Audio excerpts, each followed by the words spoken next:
with something that matters, whether Donald Trump wants you to know about it or not.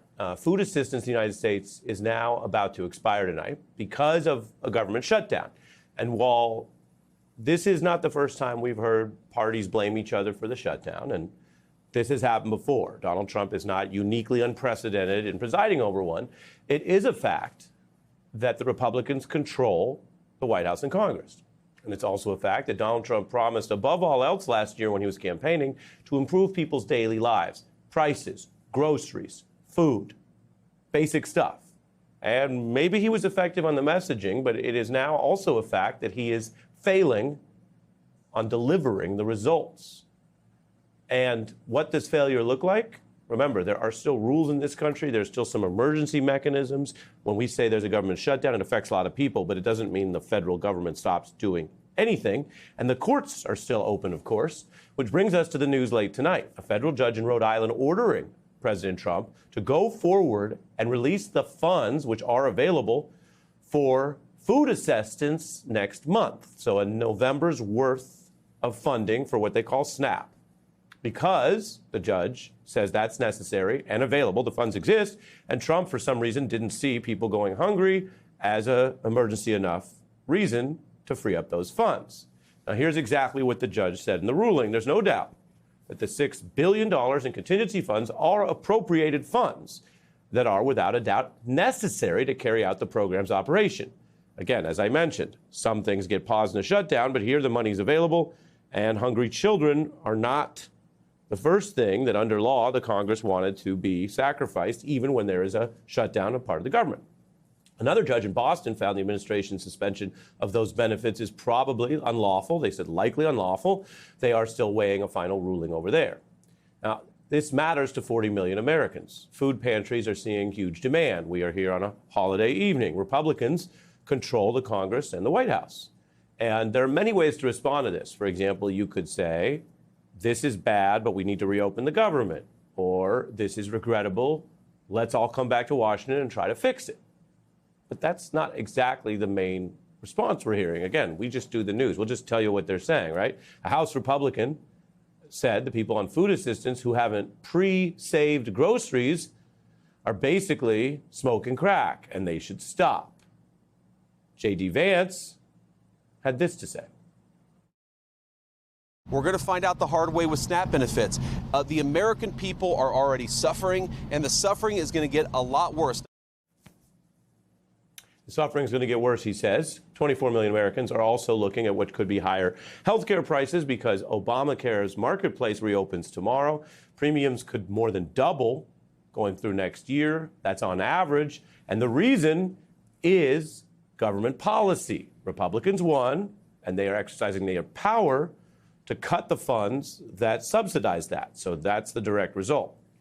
Now, when you ask the public, how's this going right now? People do not like the shutdown. Nobody likes higher healthcare prices. You don't really need a poll for that. But the most recent polling shows more people are blaming Trump and the Republicans for this shutdown right now as opposed to the Democrats. And I can tell you again, calling it straight, we've seen a lot of shutdowns where there is blame to go around. But this time, you do have one-party control of Congress and the White House. The Democrats' condition, the main thing they wanted was to keep those health care costs affordable, which also is pretty popular. Nationwide, we're seeing the reaction. We're about to lose our food stamps. Mind you, we both work. My son won't have his milk, and we won't have food. I did everything right. Everything right. I was in the Army. I'll go without eating it or anything as long as my kids eat. Over 4 million people are going to lose their health care through the marketplace. There's 4 of y'all. It's not feasible. We don't know how long this is going to last. Some of the real people affected, the real voices out in real America tonight. It is a holiday. We're going into the weekend, but a lot of people are not able to enjoy it carefree because of the failure of this president and this Congress to keep the government open. I want to bring in Juanita Tolliver, Democratic strategist, author, host of the Archival podcast. Welcome, Juanita. Happy Halloween. You see there a kind of Republican anger or even threat. It's going to get worse is sort of their messaging. And I understand that in shutdowns, the blame can go around. I mean, so many things are unusual in the Trump era. This actually isn't. We've seen this before.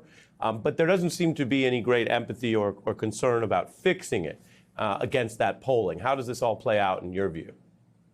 Ari, I appreciate you defining what J.D. Vance said as a potential threat, because based on the reporting, it's been clear that this contingency fund was earmarked by the USDA before the shutdown began as a resource to continue to provide SNAP benefits during the shutdown. That $6 billion was there. I appreciate the judge in Rhode Island saying the Trump administration made an erroneous decision to not use those funds to continue to supply SNAP. And calling that out emphasizes that this crisis is effectively manufactured by Trump and Republicans' decisions to not proactively engage and use those emergency resources that were already earmarked by the USDA. I think emphasizing that for the people, especially the people that you just highlighted, emphasizing the very real impact this means for them missing meals, for their children not to have the milk that they need. It highlights the human face and impact of the 42 million people that will stand to be hurt at a moment when the losses feel compounded, Ari, because people are already struggling to pay for their groceries each month. People were already turning to credit cards more. I think back in March, it was announced that even collaborations like buy now, pay later between Klarna and DoorDash were introduced because access to food has long been an issue for people to be able to pay from their accounts regularly. And so this response to SNAP with J.D. Vance saying it will get worse, that pain I don't think can be understated at all, because it's not something that food banks can just backfill. They cannot meet the response of the need that's going to be presented when these benefits might not be there on cards that people are typically expecting every single month at the beginning of the month. Yeah, that makes sense. We're headed into November. We've got, of course, Thanksgiving's the largest travel day of the year next month. But air travel has been taking a hit under the same shutdown effects. Airports have grounded flights, shutdowns, air traffic control safety issues, staffing shortages. Workers want a deal to reopen the government, and they want to be fairly paid. Air traffic controllers have worked over 120 hours now with no pay. I'm a real person, and this is very, very, very difficult. You know, effective today, every air traffic controller across the country wakes up to a paycheck that says $0.00. Our elected officials need to come together. They need to find a way to reopen this government, and it needs to be done today. We don't need to wait to see how long our air traffic controllers can last without money. Juanita, you know, I don't want to be unfair and I don't want to hate, certainly not on a holiday. I don't want to hate on this or that airline. But the reason that we've always had the federal government involved in airline safety is everyone feels a little better in the air having our taxpayer-supported expert, supposed to be nonpartisan government officials doing safety rather than some company that might cut a corner. That's why we have federal air traffic control. And yet here we are, I don't want to say cutting corners, but certainly putting the pressure on those people to work for nothing and keep us safe while we have our fingers crossed. Is this any way to run the government?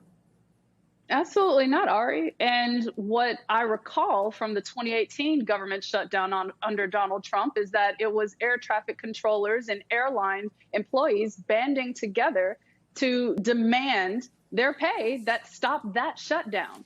And so I'm anticipating what it's going to look like in airports. And I'm not even sure if it'll have to wait until Thanksgiving, another 25, 26 days from now, for them to start to take that action. There have been more reports of increased call-outs. There have been more reports of people not coming on shifts. And they have good reason to not show up when they're not getting paid. And so I know that Donald Trump had spent the first part of this year really working to denigrate the faceless individuals who run operations within the government, including these air traffic controllers. And I'm glad that they're speaking out, making it clear that they're real people, making it clear that they too have bills to pay, that their services will not be rendered indefinitely for free. And so I'm looking to see how they organize like they did in 2018.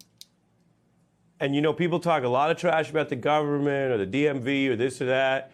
I don't know many people who say, you know what, we don't need anybody doing airplane safety. We don't need anybody checking on it. Let's just fly blind, literally. I want to show you something, Juanita, about where the buck stops. Because I've mentioned there's a debate here in the shutdown, and that happens. But whether you put it all on the opposition party or the majority party or the White House, here's what Donald Trump said the shutdowns always boil down to back before he was in office. Take a look. If there is a shutdown, I think it would be a tremendously negative mark on the President of the United States. He's the one that has to get people together. I would get everybody together and we'd have a budget. And they've all gotten together. Well, that's because they don't have the right leader. You don't have the right leader. This is the President of the United States has to get this done.